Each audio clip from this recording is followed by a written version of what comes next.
Desde que el Señor lo llamó del seno de su madre, Juan Bautista Scalabrini escuchó una voz que le decía, sígueme. Poco a poco aprendió que se trataba de ser uno de los suyos, caminar, ver y actuar como él. Nació de familia acomodada en una Italia agrícola llena de pobreza y enfermedades. Allí aprendió a fijarse en los menos afortunados, le entristecía la condición de los huérfanos y las mujeres esclavas del trabajo, a las que enseñó a organizarse en cooperativas para hacerle frente a los patrones abusadores. En su región llegó el cólera, situación que lo llevó a abrir su casa de obispo como hospital. Se liberó de sus pertenencias y hasta vendió el cáliz de oro que el Papa Pío IX le había donado, porque el maestro le recordaba la frase «tuve hambre y me diste de comer». Visitando como obispo y pastor las colinas de su diócesis, le surgió una pregunta: ¿por qué aquí sobran las mujeres, los viejos y los niños? ¿Dónde están los hombres? Descubrí entonces la realidad de los migrantes. Pobreza, desempleo, hambre y guerra habrían generado un triste refrán popular: o robar o emigrar. El progresivo cambio de la sociedad sugería un paro en el camino, pero él sentía que el misionero y el migrante se cansan cuando no caminan. Se sentó para escribir a los políticos y hablar con paciencia e insistencia al Santo Padre, ya que sentía que la migración era un problema de la iglesia, es decir, un problema de todos. El pastor le dijo: el camino es largo, busca a otros discípulos. Eso hizo, y el 28 de noviembre de 1887 bendijo el crucifijo de los primeros apóstoles de los migrantes hacia Argentina. El maestro le decía que el mundo camina y nosotros no podemos quedarnos atrás. En medio de tanta tristeza, las voces de los primeros sacerdotes desde las misiones eran tan atractivas que decidió hacerse migrante con los migrantes. En 1901 se embarcó en esta odisea entendiendo que el migrante no era un problema, sino que tenía un problema que era posible solucionar con la presencia de nuestros misioneros, que eran apóstoles, consejeros, agricultores, artesanos y médicos. Su lema como obispo fue hacerse todo a todos para ganarlos a todos para Cristo. Su fuerza, un profundo amor a la Eucaristía y una gran pasión por la cruz. Su secreto, una tierna devoción a la Virgen María. El 1 de junio de 1905, después de duros años de servicio a la comunidad, recibió el llamado por parte del maestro. Satisfecho por su labor realizada, sus últimas palabras fueron: Señor, estoy listo, vamos.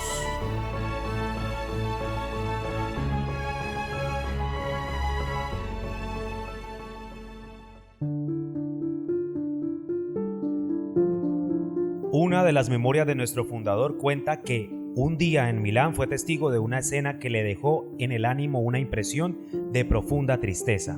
Una amplia sala, los pórticos y la plaza estaban invadidos por 3 o 4 centenares de personas. Eran viejos, hombres y mujeres cargando sus niños, jovencitos, con sus maletas de cartón. Eran migrantes. Esta experiencia lo llevó a visitar el principal puerto italiano de Génova. Allí descubrió la desgarradora realidad de los migrantes, que con sus niños se arriesgaban en viajes peligrosos a destinos inciertos, hacinados en buques ganaderos sin ninguna seguridad que se lanzaban a alta mar en las peores condiciones. Eran verdaderos mercaderes de carne humana. El legado de Juan Bautista Scalabrini continuó con sus misioneros, llevando la pasión por el migrante a 34 países en el mundo.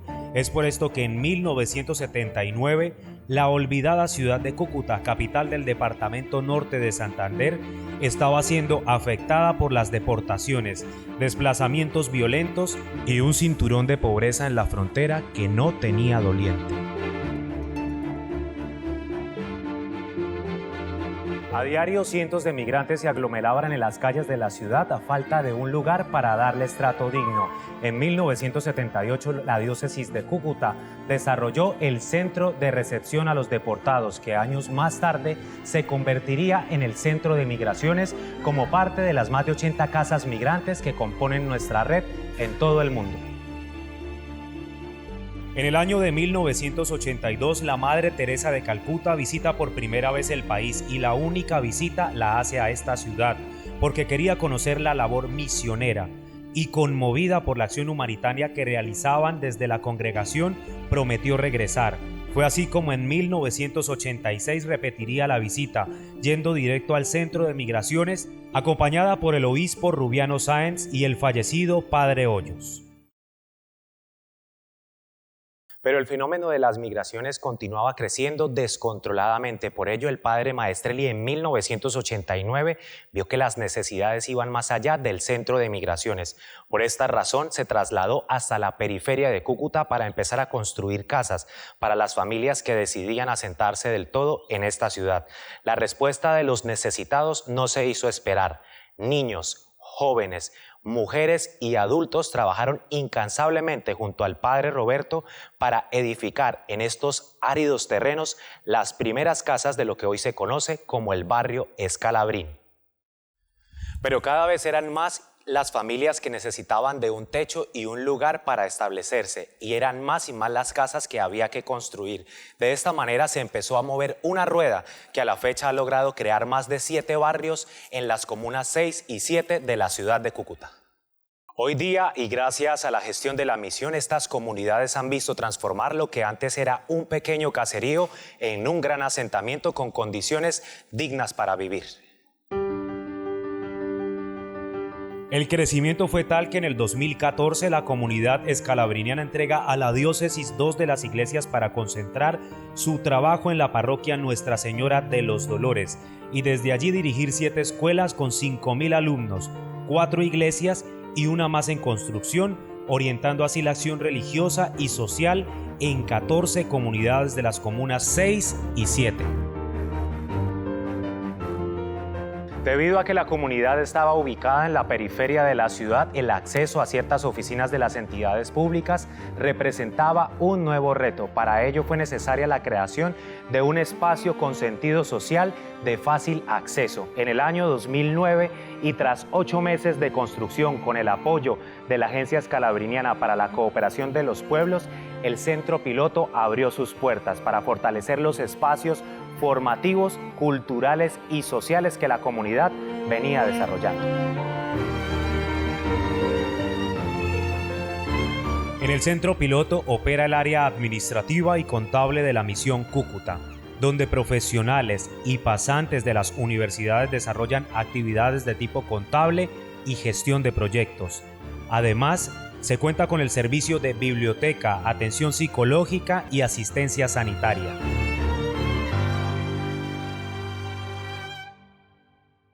El padre Roberto decidió que la educación debía ser el pilar fundamental de nuestra misión evangelizadora y social.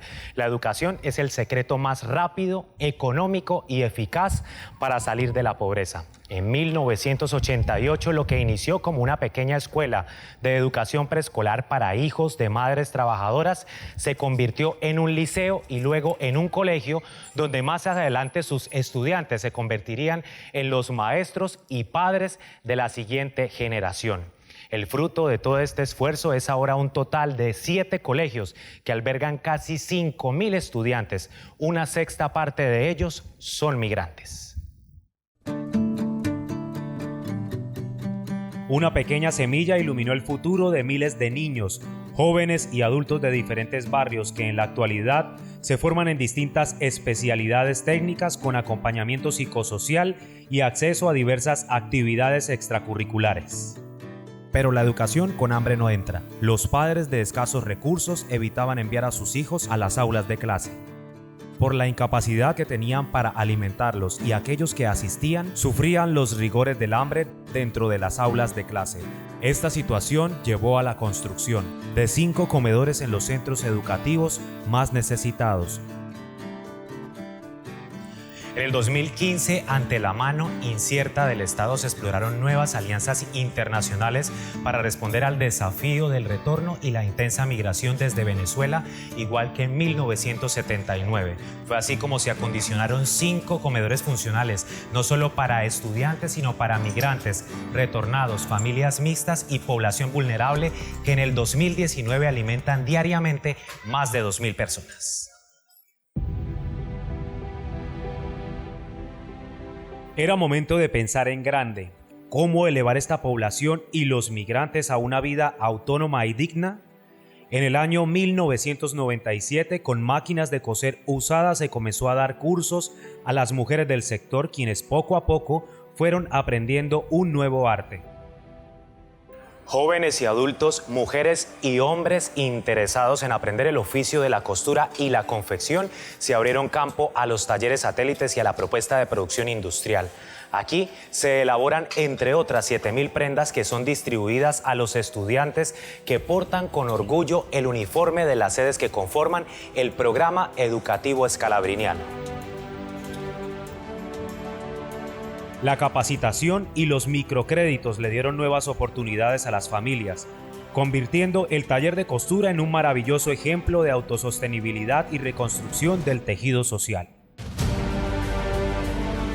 Gracias a la vocación escalabriniana logramos unir esfuerzos para que la comunidad sea un espacio donde nuestros valores se ven reflejados. Quienes nos necesitan cuentan con 3 comidas al día, un techo y la posibilidad de recibir orientación y seguridad para ellos y sus familias por parte de nuestros misioneros y colaboradores.